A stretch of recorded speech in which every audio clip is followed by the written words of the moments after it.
Le mariage juif, c'est quoi? Alors c'est vrai que par exemple quand on lit le traité Kiddushin, c'est le traité qui évoque entre autres toutes les procédures qui accompagnent le mariage, et il parle de beaucoup d'autres choses, il parle aussi de ce sujet-là. Par exemple dans la première Mishnah, le premier texte, on est très surpris. Un truc qui n'est pas du tout politiquement correct aujourd'hui, qu'il ne faut pas du tout dire sur internet, et il faut vraiment le cacher. C'est écrit Aïcha Niknit, la femme s'acquiert. Non, vous avez dit une horreur, c'est quoi la femme s'acquiert? Alors vous tournez la page, et vous apercevez que nos chachamim, nos sages, nous disent qu'en fait, ici, l'homme acquiert des obligations. En fait, et oui, il acquiert d'une certaine manière, il a une acquisition, parce que finalement, à partir de maintenant, c'est vrai, cette femme-là devient son épouse de manière exclusive, et d'ailleurs lui aussi, d'après le Shulchan Aruch, d'après le code de l'Ogypte, et malgré ce que colportent certaines légendes, eh ben lui aussi, d'une certaine manière, il a des obligations exclusives vis-à-vis de son épouse. Mais c'est toujours très surprenant, ce lachon, ce langage de kinyan, ce langage d'acquisition. Alors il faut d'abord savoir une chose, c'est que quand on parle du mariage dans la Torah, on parle de l'acquisition d'obligations. Le mari a des obligations. Il a l'obligation de nourrir sa femme, il a l'obligation de la vêtir, de la chérir, de la respecter, de lui manifester beaucoup de considération. Et la femme également a des obligations dans la maison, de soutenir son mari, de participer à l'éducation des enfants, et puis au niveau du kavod, qu'on traduit malheureusement par le respect, c'est pas exactement ça, comme toujours, t'as le tort et t'as le dit tort. Le kavod ici dont on parle, c'est la légitimation, c'est légitimer l'autre dans ce qu'il est. Et ben, les rôles sont partagés. Le mari doit être mechabed, il doit respecter sa femme, comme dit la Gemara dans Yebamot, et comme le rappelle le Rambam, Maïmonide, chapitre 15 des lois de l'Aïchout, dans les lois 19 et 20, le mari doit être mechabed, il doit donner la légitimité aux sentiments de sa femme, au monde émotionnel de sa femme. Et la femme doit être mechabed, son mari, beyoter midai. Elle doit aussi donner un surcroît de légitimité à sa personnalité, à ce qu'il est. Autrement dit, on acquiert des obligations. La première chose d'abord qu'il faut dire, c'est celle-là. Le mariage juif, c'est l'acquisition d'obligations. On est tous les deux égaux devant les obligations. On n'a pas les mêmes obligations. Le mari et la femme n'ont pas les mêmes obligations, mais ils ont tous les deux des obligations à remplir. À la fois des obligations matérielles et des obligations psychologiques, psychiques, mentales, voire également spirituelles. Le mari va étudier la Torah, il va l'amener à la maison. La femme va incarner par son comportement la tsniout, la pudeur, et donc chacun va avoir un rôle et ça va se retrouver dans la participation à l'éducation des enfants. Ça, c'est la première chose qu'il faut dire, et c'est tout à fait fondamental de le préciser, parce que on a tendance à voir finalement le mariage comme étant finalement une espèce de... Alors au choix, c'est un copinage cachère, ou c'est finalement le continent inconnu. Pour beaucoup de gens, c'est le continent inconnu, finalement, c'est quoi le mariage? Qu'est-ce qu'on vient faire quand on se marie? Bon, donc ça, c'est la première chose. La deuxième chose également, pour mieux comprendre, c'est toujours, comme je le dis souvent dans d'autres cours, c'est de revenir au Bereshit des choses, revenir au commencement. D'accord? Vous voulez comprendre un concept, une idée, un individu, un événement, revenez à la première fois où ça apparaît dans la Torah. D'accord? La première fois dans la Torah qu'on va parler de mariage, on nous parle d'Eliezer, le serviteur d'Abraham Avinu, qui va aller donc sur les ordres d'Abraham Avinu chercher une femme pour Yitzhak. La première chose qu'il va tester chez Rivka, c'est le chesed. C'est la bonté. Pourquoi? Parce que la mida, parce que le trait de caractère numéro 1 d'Avraham Avinu, c'est le chesed. Pourquoi est-ce que la première fois que la Torah nous parle de mariage, elle nous parle d'abord de recherche au niveau des midot? Alors on traduit les midot, assez maladroitement en français, par les traits de caractère. C'est faux. Les midot, comme toujours, hein, les traductions sont désastreuses et elles induisent les gens complètement en erreur. Je dirais même qu'elles les induisent d'erreur. C'est pas seulement qu'elles les induisent en erreur, elles les induisent d'erreur. D'accord? Les midot, ce sont des mesures de comportement. La première mesure de comportement que Eliezer va tester chez Rivka, et c'était la première mesure de comportement qui était la mesure de comportement de la maison d'Avraham. Autrement dit, la mida, la première mida chez Avraham Avinu et la première mida qui était recherchée chez Rivka, la première femme d'un enfant juif, c'est la première fois qu'on marie un enfant juif, c'est le chesed, c'est la bonté. Qu'est-ce que c'est le chesed? Le chesed, c'est, on va dire, l'acte par lequel Hachem crée le monde. Pourquoi l'acte? Parce que le chesed n'est pas qu'une manière d'être au monde, c'est une manière de se comporter, c'est une manière de commercer avec le monde.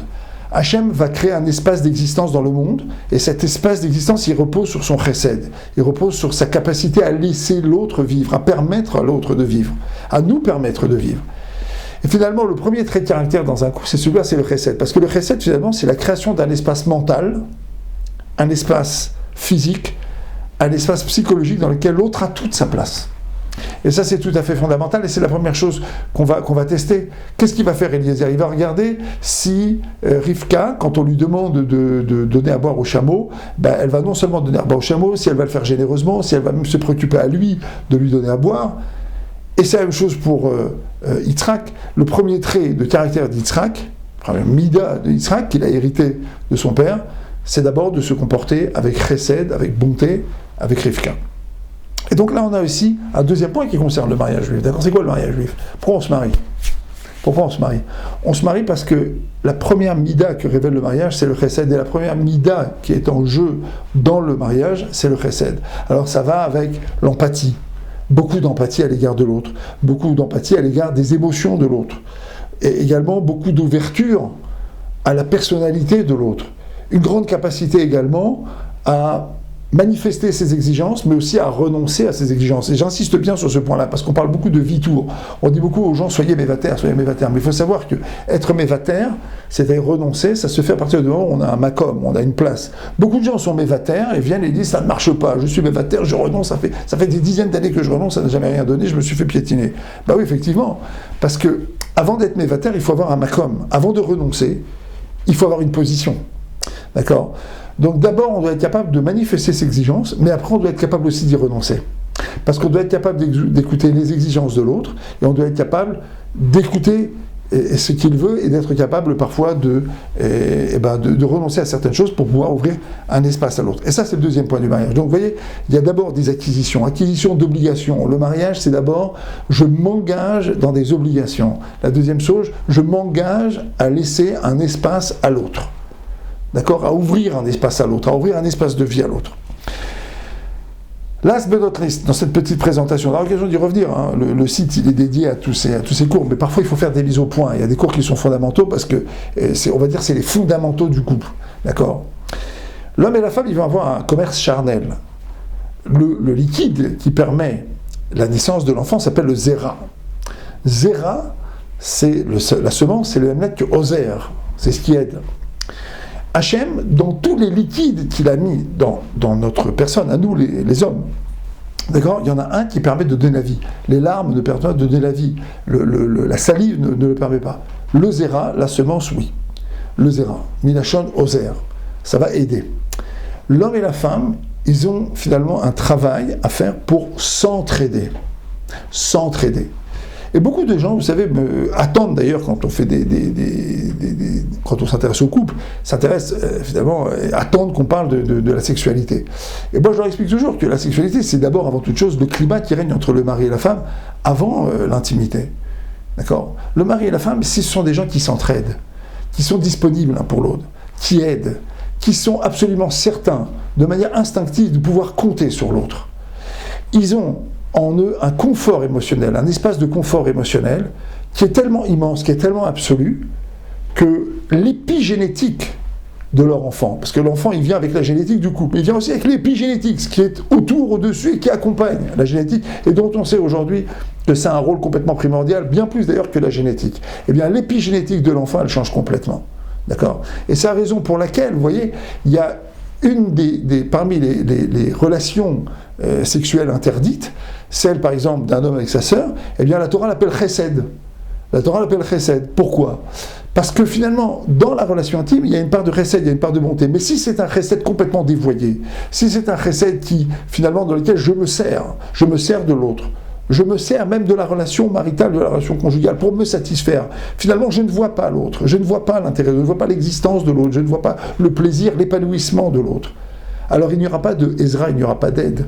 Et finalement, l'enfant, il vient marqué de ce saut génétique négatif, de cette épigénétique négative.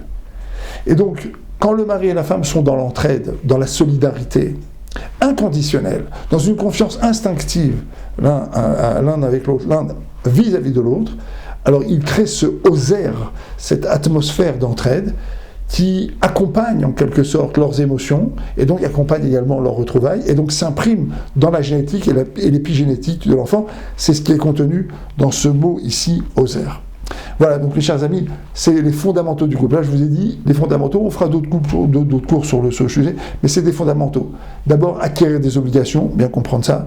Deuxièmement, les midotes, d'accord ? C'est-à-dire être capable de se comporter d'une certaine manière. C'est ce qu'on appelle les midotes, le chesed. Et troisième point, oser, créer un climat général d'entraide, qui est un climat dans lequel finalement le mari et la femme peuvent instinctivement compter sur eux. Alors vous allez me dire, qu'est-ce que vous avez dit là, ici ? Eh bien mes chers amis, en tant que thérapeute de couple, je vous ai dit des choses sur lesquelles je dois travailler dans de très nombreuses thérapies. Et n'ayez pas honte, c'est pas grave, n'ayez pas honte de poser vos questions, n'ayez pas honte de venir. Vous savez, vous ne serez pas les seuls. Et ce sont dans le monde dans lequel on vit, ce sont des points et des ancrages et des comportements sur lesquels il faut beaucoup travailler. Donc voilà, ce sont des fondamentaux, je les ai donnés, mais réfléchissez-y, rapportez ça à votre vie personnelle, à votre vie de couple, et si vous pensez qu'on doit échanger sur le sujet, n'hésitez pas. À bientôt.